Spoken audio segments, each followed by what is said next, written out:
Welcome to the Salmon Runs YouTube. Enjoy the video. You start by confirming the exact cable type, Cat5e, Cat6, or coax, because connector choice matters. Next, gather the toolset: a quality crimper, the correct RJ45 or RG6 connector, a stripper, and a cable tester. Once ready, measure and strip about 1/2 inch of the outer jacket.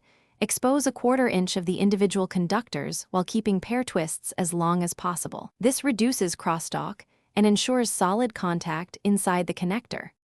Now decide the pinout, typically T568B for network runs, and fan the wires in that color order.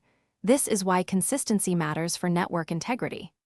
Once aligned, trim the conductors squarely so roughly 0.25 inch extends beyond the jacket, which ensures each wire reaches its pin. Then insert the wires straight into the connector, making sure the jacket seats past the connector's strain relief. If the pair is separate or one wire is short, pull back and restrip.